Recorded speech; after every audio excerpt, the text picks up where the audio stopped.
Please be seated.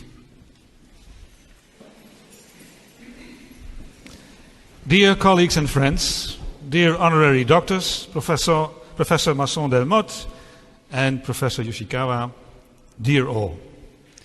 On behalf of the Executive Board of Utrecht University, a warm welcome to you, to the happy few gathered here in our university hall, and to the many joining us through a live stream in all corners of the world, and especially in France and in the United States of America. In normal times, this Honorary Doctorate Award ceremony would have been held at the 26th of March, the date of our Dies Natalis, our birthday in 1636. In March this year, we would have sat together in the huge Dome Church next to this venue with hundreds of academics, students, alumni, and other special and warm relations of our university. Then COVID-19 reared its ugly head. The pandemic has affected life most dramatically for everyone in the world, almost everyone in the world. Also in the academic world, we had to say goodbye, and let's hope that's partly temporarily, to our routines and procedures, while trying to maintain our high standards in teaching and research to the best as we could. There was a steep learning curve for many of us. We were forced to innovate in a lot of areas, and some of these innovations are here to stay. As has been said before, we here at Utrecht University can really be proud of what we have been able to accomplish in these challenging, extraordinary times. Extraordinary times call for extraordinary solutions. Since we attach great value, importance in awarding honorary doctorates because they force us to think and rethink about our role models, the outstanding academics outside Utrecht University with whom we associate or we want to associate with, we had to come up with an alternative ceremony, dignified, completely fitting the special occasion. But before we proceed to this ceremony, I would like to say a few words about the intended theme of our Dies Natalis, which was, what does it mean, what does it imply to be a so-called world-class university? Because it is a theme of equal relevance in normal times as in Corona times, and perhaps even more in Corona times. The term world-class university is in the academic world always directly associated with another term, namely rankings. And practically each and every ranking, especially the ones where we, Utrecht University, perform so well in, like Shanghai Yaotong and the QS ranking, are to a very large extent based on quality indicators in the field of research. In recent years, these metrics came under debate. For instance, do these impact factors really say something about quality? And if so, is the defined quality also relevant for society, or only relevant for scientists? Gradually, we are saying farewell to some of these performance indicators. The new Dutch Strategy Evaluation Protocol 21-27, by which all research groups and institutions will be assessed in the near future, is quite clear in that respect. A fundamental criticism of these rankings, for instance coming from the Canadian Alex Usher, is that they give a one-sided, distorted view of a university. If these rankings are taken too seriously, for instance when they become the key drivers in the allocation of budgets and careers, then they establish a monoculture in which many other important facets of a university, like first and foremost education, are to a large extent ignored. Therefore, Utrecht University strongly committed itself to the implementation of an open science program. In its core, open science is about giving back to society and taking in more of society and societal problems as steering elements in academic activity. So open science is not only about open access publications and fair data, as some tend to believe. It is also about public engagement and citizen science. And the real key element of open science effort is in the transformation of the system of incentives and rewards. The number of publications and the place of researchers in the rankings will no longer be the sole driver for an academic career. By stressing the relevance of teaching, public engagement, outreach, and leadership for pursuing an academic career, we are also showing what kind of university we want to be, what kind of community we want to be, and how we see our role for and in society. Rewards and incentives have become a very important issue in Corona times, when there are so many demands in teaching, so many problems in accessing research facilities, children or parents that need caring for, then it becomes extremely clear that the old metrics no longer meet the tasks and needs that we stand for as a university. And especially when there is a strong evidence that academic work of female academics is disproportionately affected by the pandemic working conditions, then we really have to take them into account. The education of new generations, preparing for the future, was the main reason for the birth of the universities in the 11th century. It is still the primary task of a university. And we prepare our students the best by giving them access to, confront them with, letting them participate in the best research that is available. This is what truly defines a research university. Outstanding teaching based upon outstanding research.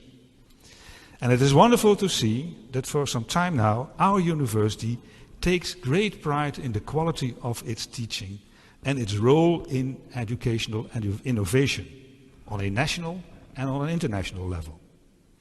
Furthermore, teaching abilities and qualities are already important, but they should and will become even more important in the way we make academic careers possible at our university. Our teachers had an extremely difficult time since the start of the pandemic. Almost overnight they had to go online. Luckily, we already had a lot of expertise and experience in the field of blended learning. Our Center for Academic Teaching and all their associates did a wonderful job in helping the less experienced colleagues. But nevertheless, it were stressful times, and unfortunately, in the near future, it will maintain stressful times. Not only for academic staff, but also for students and the support staff that has been working around the clock. Some people canceled their holidays to prepare us for the new academic year. Their dedication is awesome and crucial. But we have to make sure that the work pressure stays within reasonable limits. There rests a great responsibility on the leadership in our university, on all levels, that people in our community stay healthy. Cut tasks, cut elective courses if necessary. Do whatever it takes to make sure that people stay well. I think the time is now for some firm decisions in that respect. The quality of our education came under extreme duress since the pandemic. Education is not only about gaining knowledge. Subjectivation, in the sense that students become more autonomous and independent in thinking and acting, is also a very important purpose of an academic education.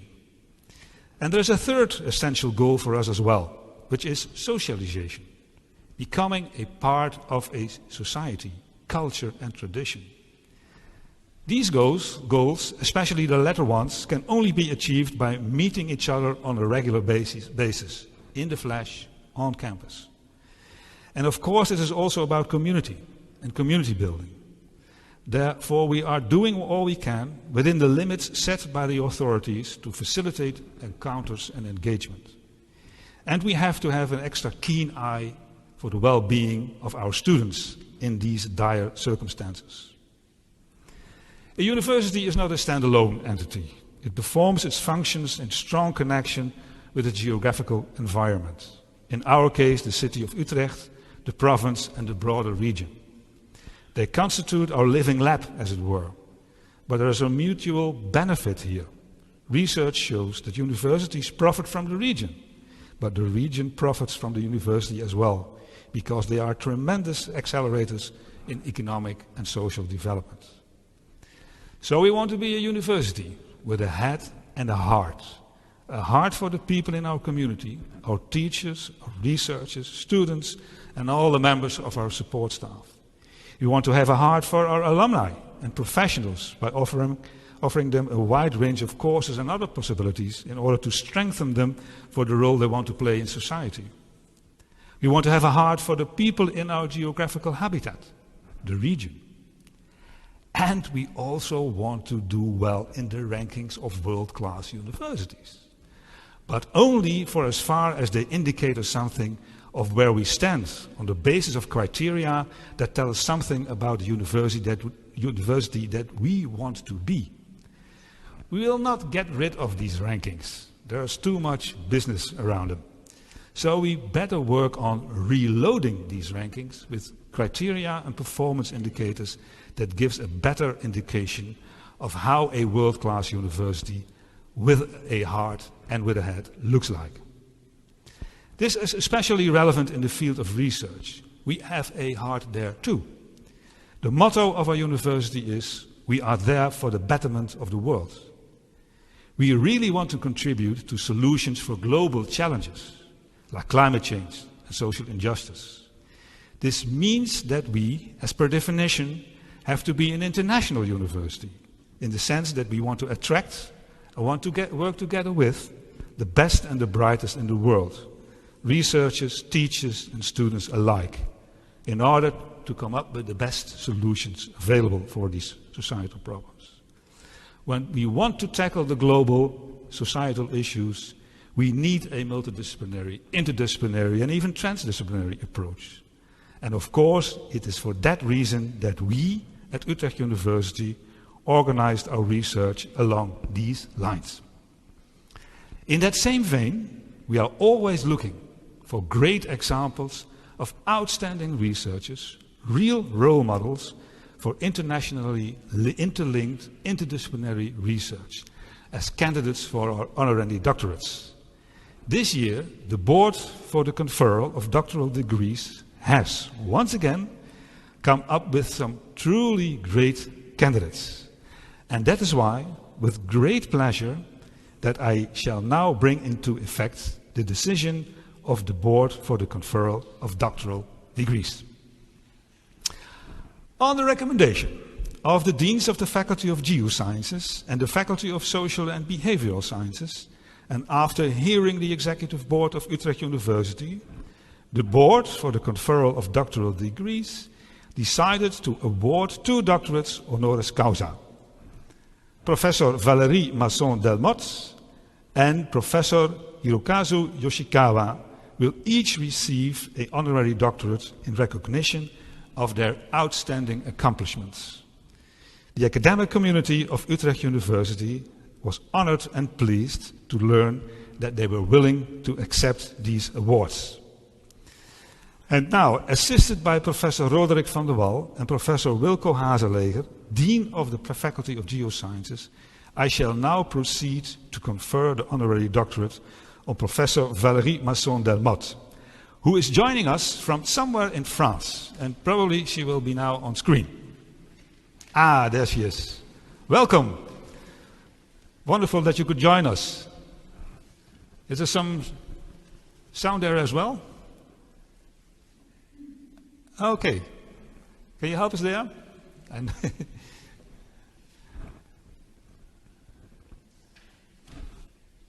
I'm not very good in lip reading, so I have to hear something as well. Yeah. Ah, there is some sound as well. Yeah? Okay, yeah, well, then just simply, we forget for the moment the introductory remarks, but perhaps you could join us later on audio, and then we proceed with the ceremony, and then I come back to you. Okay? Yeah? Well, I now invite Professor Roderick van der Wal to set forth the grounds on which the decision to confer an honorary doctorate on Professor Valerie Masson-Delmotte is based.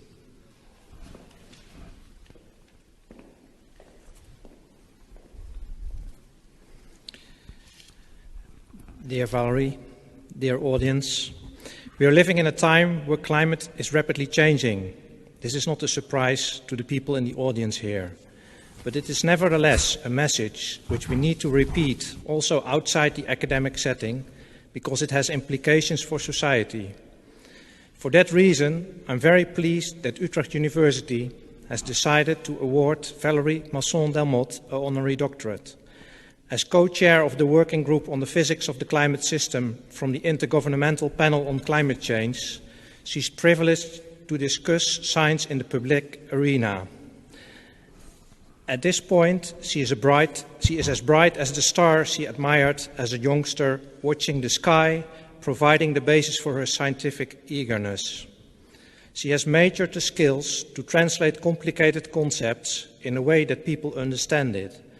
Not only colleagues, but also journalists and children, as her books demonstrate. And last but not least, also policymakers who have to be convinced on the content of the summary for policymakers of an IPCC report. And this I can confirm from my personal experience. Her patience, but above all her persuasiveness, combined with her knowledge, are a pleasure to be confronted to. She thereby serves as a role model for scientists and is deeply engaged with the societal importance of climate research. Starting her career in paleoclimate research and fluid mechanics, she worked on the interpretation of ice cores, a field which is critical in climate science, as it showed us already 30-40 years ago the empirical evidence of the relation between carbon dioxide concentrations and temperatures. Carbon dioxide concentrations which were much lower in the past than the current values and which are still going to rise. This work provided the empirical evidence of the relation between temperature and greenhouse gases, which we in fact already understand from more than 100 years from the physical interaction between radiation, the atmosphere and the Earth's surface. This basic knowledge is not new anymore, but the big question is how the additional energy in the system is distributed and how that impacts climate, weather patterns and all associated phenomena.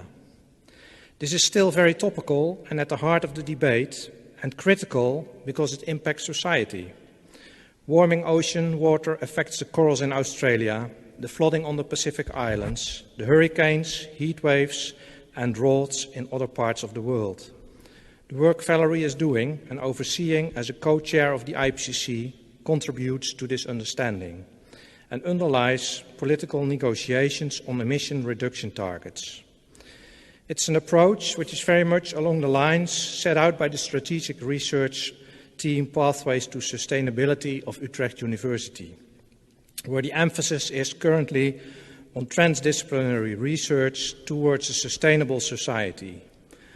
Along a similar path, one can argue that her work follows the philosophy of Utrecht University attempting to be a world-class university.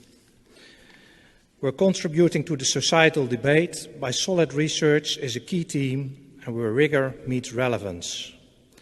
Universities play an important role in the societal debate, and we can all consider Valerie as a brilliant star providing guidance on the directions to take. As such, it's a pleasure to me to award you the Honorary Doctorate of Utrecht University. I kindly invite Professor Hazeleger to join me on stage. Would all present please rise?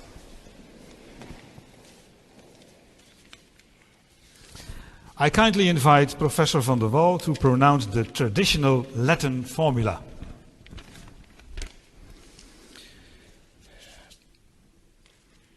Pro potestate legibus nobis concessa ex auctoritate collegi studiosus ad summus honoris promovendi decreto itemque noblissime facultatis scientiarum ad terram pertinentium ego Roderick van der Wal te Valerie Masson-Delmotte propter insignia tua merita doctorum honoris causu pronuncia atque declaro inque te confero omne ius omniaque privilegia que legibus vel moribus doctoribus rite creatis constituta sunt. I now invite Professor Hazelege to perform the task which has been assigned to him.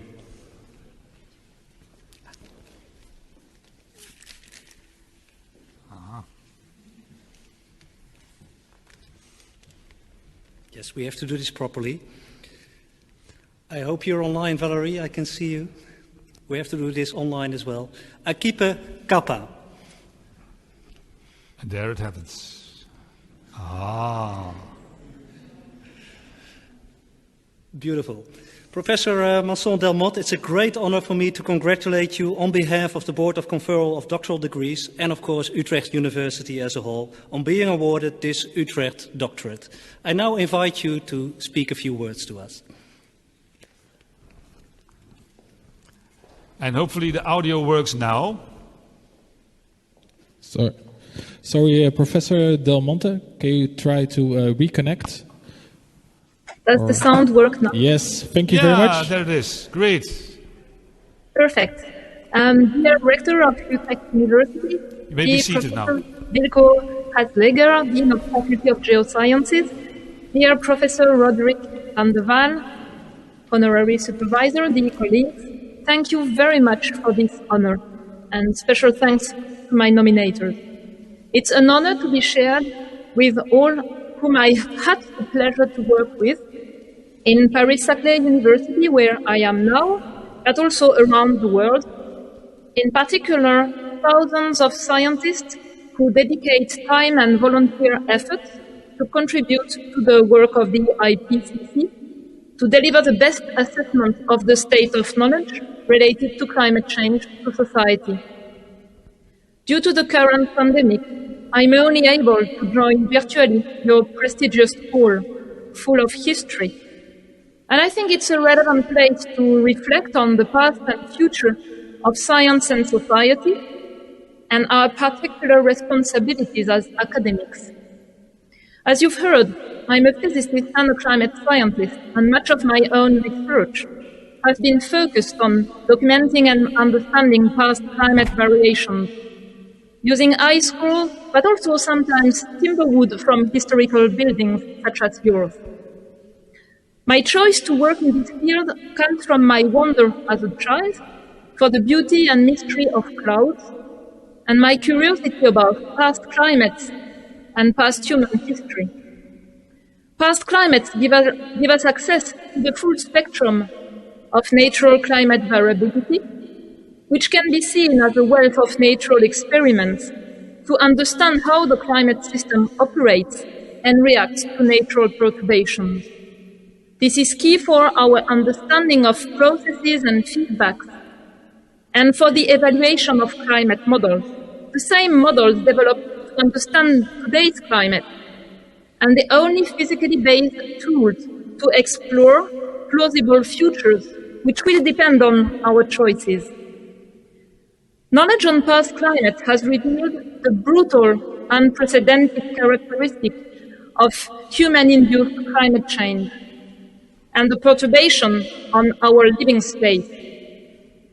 The fact that today's climate models are able to capture the big picture of past climate change, and the fact that today's changes had been correctly anticipated 3 decades ago by the first generation of climate models, is essential for confidence in projections. We are all facing the consequences of this changing climate. In the Netherlands, as in my own country, excess mortality in the past years has been related to the novel coronavirus and to extreme heat waves. It's remarkable to see the wealth of knowledge developed in the academic world, in all disciplines, on human-induced climate change, future climate-related risks, and the diversity of options for action to reduce risks and enhance resilience by risk management and adaptation. But there are limits to adaptation, and those most exposed and vulnerable to climate change often have the most limited resources to act. When early warning from scientists is ignored and risk management is not implemented, we see disasters taking place and have to manage crisis after crisis. It's the case for zoonoses, it's the case for climate change. It's also remarkable to see the numerous options available today to build a resilient development with benefits for people, climate, biodiversity, and to build ethical, fair and just transitions, protecting those most vulnerable while reducing greenhouse gas emissions towards carbon neutrality. Options are available to act now, but indifference, fatalism, vested interest and denial have been major obstacles to their deployment, with severe implications for today's young people. The ability to achieve transitions and societal transformation towards limiting global warming and adapting to it is intimately linked with technological innovation, societal innovation, frugal innovation affordable to all, for which education and training play a key role. It is an unprecedented challenge, and it requires new skills, new mindsets, new participatory approaches and governance, and a new vision for universities and their lighthouse role for science-based decision-making. Education, training, partnerships with cities, with companies are key for addressing the multiple climate change challenges. Thank you for giving me this prestigious award, but most importantly, thank you for taking urgent and ambitious action at the scale of the climate and sustainability challenges by training all your students to understand and to act through ambitious research programs, new practices, and by empowering students and scientists to engage with society, communities, cities, policymakers, and recognizing that new role. If not us, who? If not now, when? I will finish with this quote of Antoine de Saint-Exupéry. With regard to the future, it's not about forecasting it. It's about making it possible. Please act to make ambitious transformation towards sustainability possible. This is fully in line with your theme for the start of the academic year, a world-class university with a heart, in the face of multiple crises, human health crisis and planetary health crisis. Your choices matter. Thank you very much.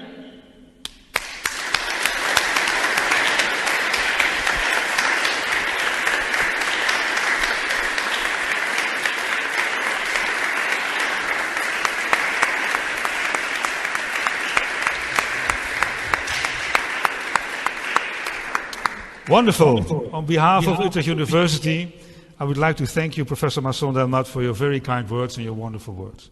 We are very pleased that we were able to confer the honorary doctorate this way, and let's hope that in the very near future that we meet each other in person in Utrecht to create a lot more extra festivities around your honorary doctorate. Thank you very much, and once again, congratulations.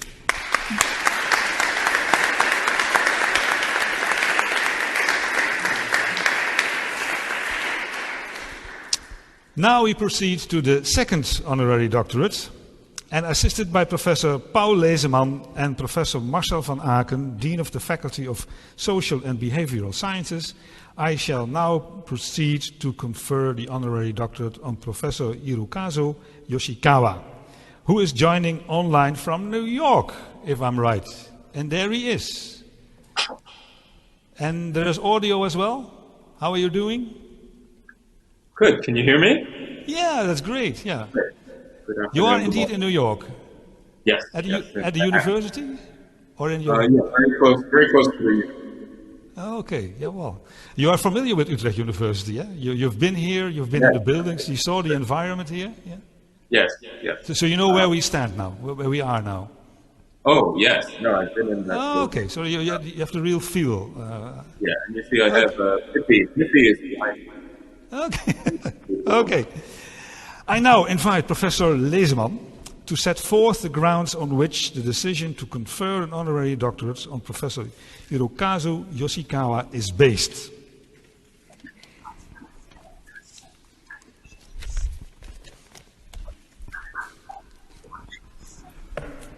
Professor Yoshikawa is a world-leading scientist in early education, child development, and community psychology.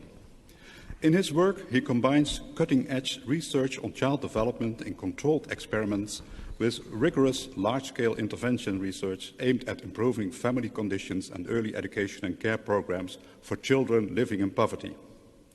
He has this rare ability to bridge between the clean laboratory and the muddy field, between elegant models and the too often not so elegant reality. He is a psychologist, but easily transcends to other disciplines to address the multi-systemic and multi-level complexities of life in current societies. He has made us aware of the contextual embeddedness of child development and the critical role of society's public policies and institutions. Professor Yoshikawa started his academic career with a bachelor in English literature. He completed a master's in music at the famous Juilliard School in New York, and, as rumors go, he still is an excellent pianist. He was awarded grants to continue his studies in psychology, where he received his PhD in clinical psychology in 1998. His star rose quickly. In only a few years, he was appointed professor of psychology at New York University, and still a few years later, he was invited to join Harvard University, where he was appointed professor of education and later academic dean of the Harvard Graduate School of Education. With a team of Harvard, Professor Yoshikawa initiated a large-scale program to improve preschool education in poor areas in Chile. This project, Un Buen Comienzo, a good start, is an outstanding example of a culture-sensitive, collaborative and empowering intervention at scale in a low-income country.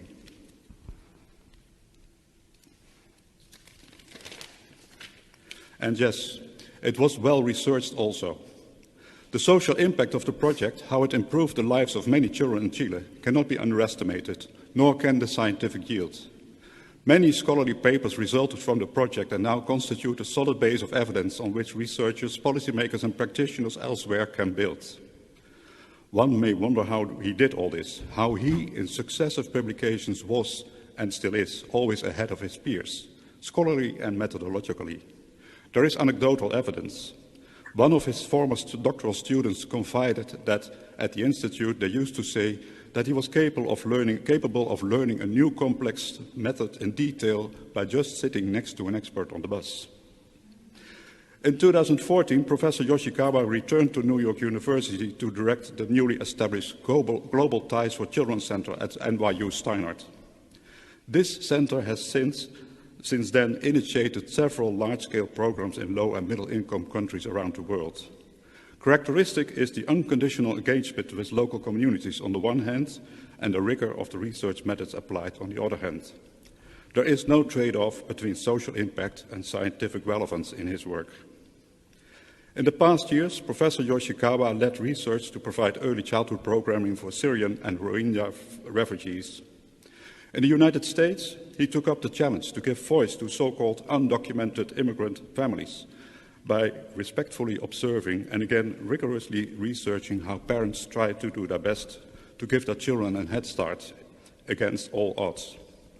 The book, Immigrants Raising Citizens, is a sensitive, respectful and optimistic book and a must-read for students of child development and education. Recently, he, together with colleagues from neuroscience and economics, initiated a large-scale study to investigate the long-term benefits of cash transfers to poor families. It is a follow-up of a large neuroscience study revealing strong detrimental effects of poverty on children's brain development. And no doubt this new study will also have profound impact. Professor Yoshikawa served on advisory bodies to the government in the USA and in many other countries. He was advisor to the European Union's Task Force on Early Childhood Education. He was consulted by Pope Francis for the initiative Education, the Global Compact. He developed roadmaps for combating poverty, always with a strong plea for investing in early child development. The impact of his work is beyond dispute. His country is currently at a historic crossroad, and as far as children's welfare is concerned, Professor Yoshikawa never hides away from the toughest challenges, and there are many in his country.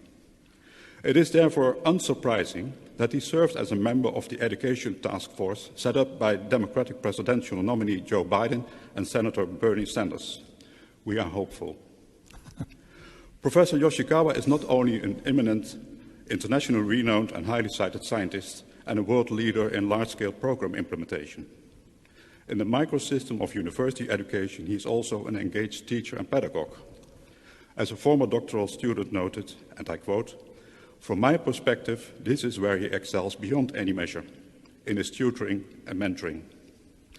To conclude, Utrecht University highly values research that has the potential to contribute to urgent social issues. In this regard, Professor Yoshikawa's work is outstanding, exemplary and inspiring. His work shares the relentless commitment to the well-being of children and youth with Utrecht University's strategic theme, Dynamics of Youth. And therefore, we are very happy to honor Professor Yoshikawa today with the doctorate, and we are looking forward to our future collaboration. Okay. I kindly invite Professor Van Aken to join us on stage. Will all present please rise?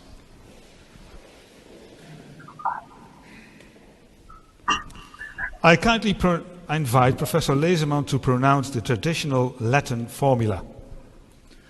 Pro potestate legibus, nobis concessa, ex autoritate collegi studiosus ad summos honores promovendi. Decreto itemque nobilissime facultatis disciplinae socialis. Ego, Paul Lezeman, te, Hirokazu Yoshikawa, propter insignia tua merita doctorem honoris causa pronuncio atque declaro. Inque te confero omne jus omniaque privilegia que ligibus vel moribus doctoribus rite creatis constituta sunt. I now invite Professor Van Aken to perform the task which has been assigned to him after the cleaning of the desk.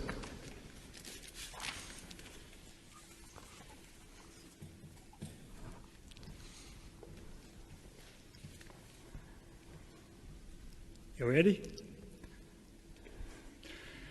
Accipe capam.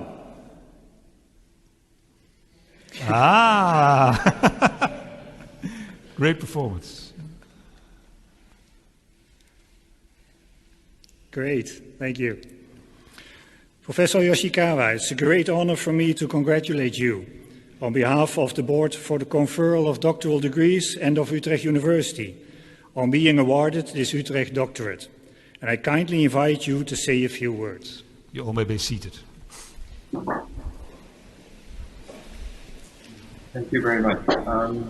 Dear Rector Magnificus, dear Executive Board, dear Board for the Conferral of Doctoral Degrees, dear Honorary Supervisor Paul Lezeman, for your overly kind words, and dear Dean Marcel Van Aken, and the staff and students of Utrecht University. I'm extremely honored to receive this doctorate from Utrecht University. This university is one of the leading universities in the world, and I know the tradition of the honorary doctorate at this university goes back to 1936, but reflects the cumulative scholarship of centuries before that year. One of my mentors in the fields of public health and psychology, Susan Folkman, received an honorary doctorate here in the 1990s. So I'm honored to join the long intergenerational line of mentored and mentoring scholars who represent the best of arts, humanities, and science in the service of humanity. As the Rector Magnificus noted, I'm receiving this doctorate remotely because of the historic occurrence of the COVID-19 pandemic, which has affected all countries around the world. It has affected my country of the United States and my city of New York particularly severely. COVID-19 has revealed the deep inequities in our society. But these inequities are not limited to the United States, but occur in every country in the world. In virtually all countries in the world, marginalized children and youth not have the same chances to thrive as their counterparts. In my own field of education and human development, they benefit from fewer resources in their educational experiences, in their child care centers, in schools, in their health and mental health services, and in higher education. Now, why is this? This is due to our unfortunate ability as humans to dehumanize others through racism, discrimination against immigrants, discrimination against gender, religious, and sexual minorities. Scholarship at Utrecht University and other universities has a critical role to play in rehumanizing sectors of education, health, and protection that support the next generation of our society. The ideas and solutions that come from higher education can ensure that as we come out of the current crises, we do not leave a more inequitable world. As the great United States civil rights leader John Lewis wrote, freedom is not a state, it is an act. It is not some enchanted garden high on a distant plateau where we can finally sit down and rest. Freedom is the continuous action we all must take, and each generation must do its part to create an even more fair, more just society. So let us live up to John Lewis's words and ensure that our learning, research, and academic leadership serve these purposes of societal and social justice now and for centuries to come. In closing, thank you to all at Utrecht University from the bottom of my heart for this highest honor of academia. I'd also like to thank my husband for holding me today. We could not make it to this Utrecht.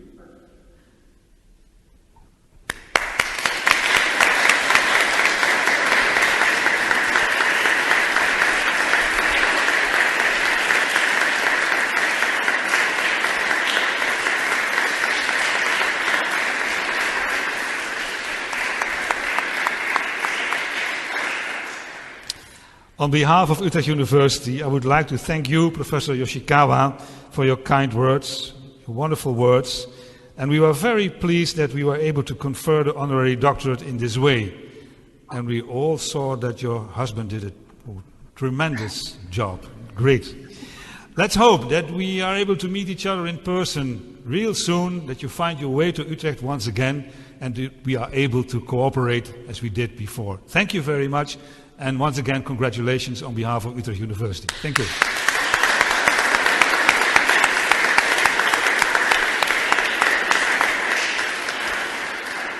That brings us to the end of this ceremony. I would like to thank everyone here in the aula for their presence, the organist Jaap-Jan Steensma for his musical accompaniment, our technicians for making this hybrid ceremony possible, and also the staff, the students, family, friends, colleagues, and other interested parties who watch the live stream. The reception will take place at the faculty club, and as soon as the cortege of professors has left, please walk quietly to the faculty club, and at the faculty club we will be offered snacks and drinks, and of course, due to corona regulations, everyone must sit at the tables there. Let's meet each other very soon in the faculty club. Thank you. See you there.